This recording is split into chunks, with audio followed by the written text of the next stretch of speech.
exactly 1 year. And last night, it was, not expected to be a victory. It was very Democrat areas, but I don't think it was good for Republicans. I don't think it was good. I'm not sure it was good for anybody. But we had an interesting evening, and we learned a lot. And we're going to talk about that, and I'll say a few remarks, and then after that, I'll ask the press to leave. The press has been very, very nice to us the last couple of months. They were great to us in terms of the foreign visits with China, Japan, South Korea, Malaysia.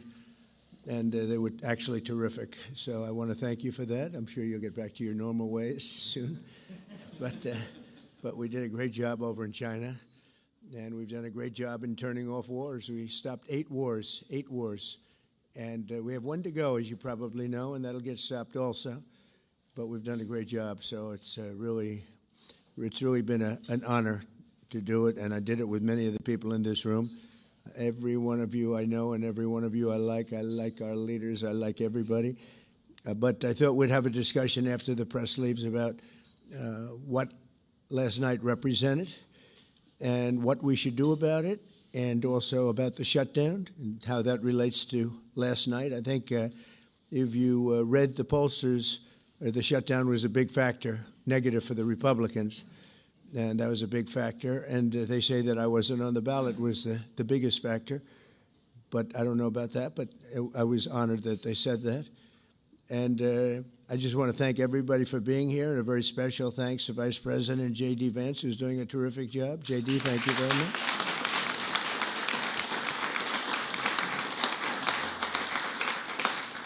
As well as the Senate leadership team that has been working very hard, working really, I will tell you, nobody's working any harder representing the American people, including Senator John Thune. John, thank you. Great job. Good. Senator John Barrasso. John, thank you very much. Senator Tom Cotton, wherever you may be. Tom, thank you. Thank you, Tom. Thank you. Senator Shelley Moore Capito, who's been very involved. Thank you, Shelley. Senator James Lankford from one of my favorite states, 77 out of 77.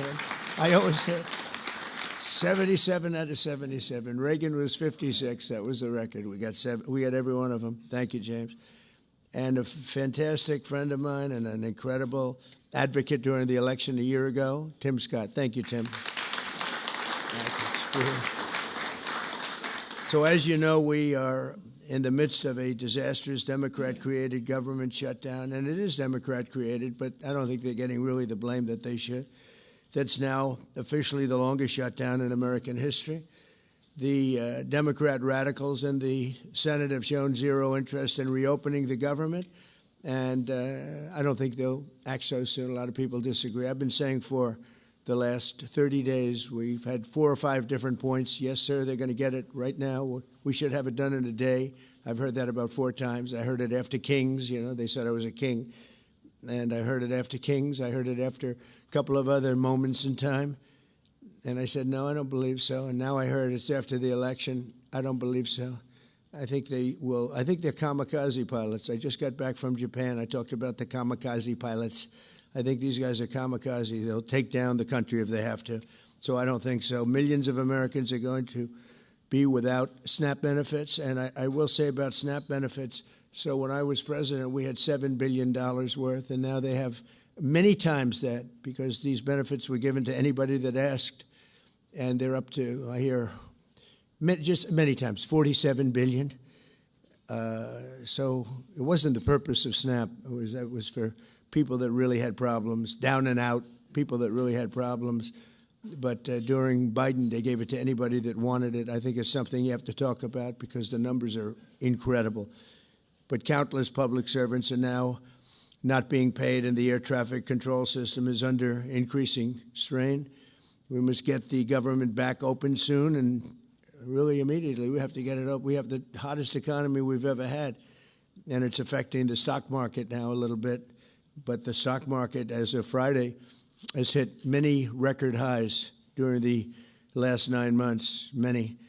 And it will, again, this is just the beginning, because when these plants that are being built right now start opening up, we've never had anything like this. There's a boom. There's a construction boom right now, but that's going to be bigger than that.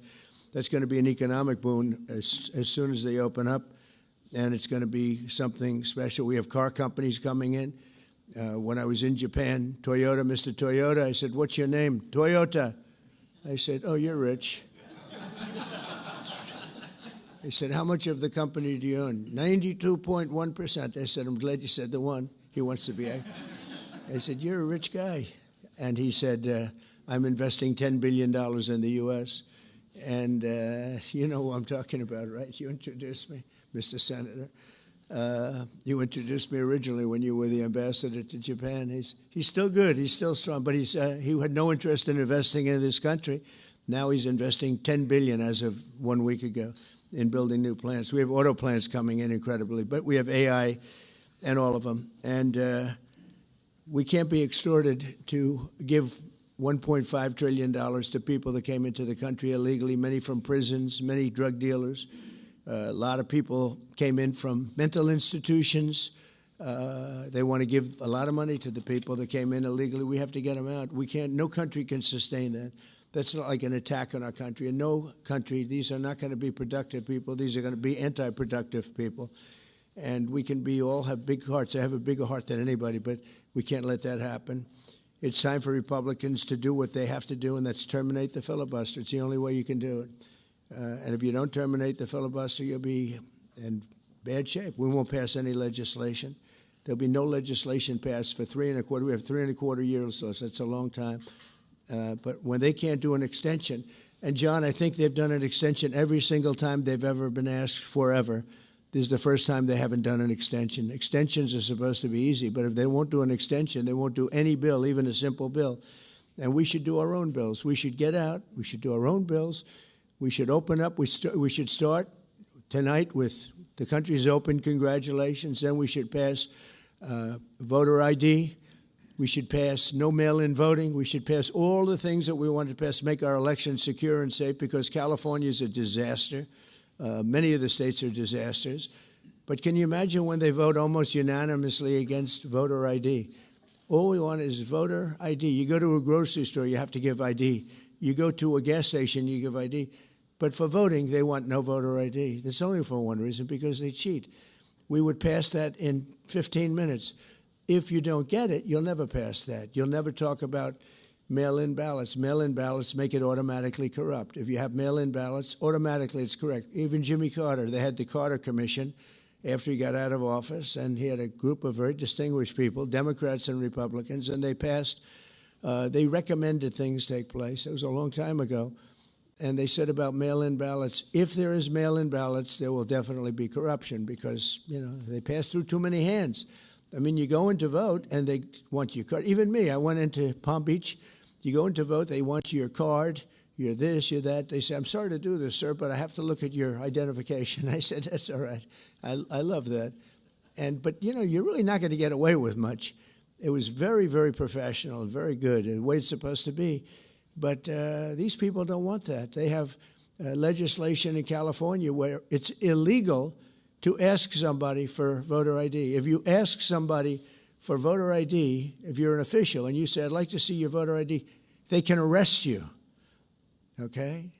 They can arrest you because they want to cheat, and they get away with it, and the Republicans let them get away with it, and we won't do that if we have the filibuster. So we're going to talk about that a little bit, and we're going to see if we can sway, because I know we have a lot of, not a lot, I'd say half feel this way, maybe a little bit less than half, and it's time to have a really good talk. If I thought that they weren't going to pass the filibuster, I wouldn't even bring it up. They're going to pass it within the first hour. If they take power, and it's more likely that they take power if we don't do it, because we're not going to be passing any legislation. They're not going to approve anything. We're going to go 3.25 years. There won't be one bill that we're going to pass, because the easiest thing to pass is exactly right now what they won't pass. And they'll do that, and they'll wreak havoc. But let's assume they get in. They're doing it anyway, so it wouldn't matter. They're doing it anyway. And, you know, I have a case where I have great U.S. attorneys that can't be approved because of the blue slips. The blue slips, I think you should terminate blue slips, too. It's a mental termination because it's really a custom. But if you have a Democrat senator or two is bad, but it doesn't make any difference. If you have one senator writes a negative letter on some great U.S. attorney, we had it in Manhattan, Southern District, Jay Clayton, one of the most respected lawyers in the whole country, by far, one of the most respected, and couldn't get approved. The courts approved him. The courts couldn't believe it. They did it like instantly. He went to the best schools, got the best marks, top of his class. Everything was perfect. I mean, he was led the perfect life. Went to Sullivan and Cromwell. Almost immediately became the head of Sullivan and Cromwell. You know, the most prestigious law firm, I would say, in the country, just about. Whether it's Sullivan or two or three I could name, but Sullivan, I would say, really, maybe number one. He was the head of Sullivan and Cromwell for like 20 years. He went to the SEC, was flawless. He did it for me. He was the SEC chairman. He was flawless. Then he went to Apollo, where he was the chairman of Apollo, and was flawless. Everything went good. The stock went through the roof and everything. I asked him to go to the Southern District, and he said, "I'll do what you'd like to do, sir." This is a very high-quality person. But he couldn't get approval from Schumer. Schumer didn't approve him. The best student, the best schools, everything. He's like flawless.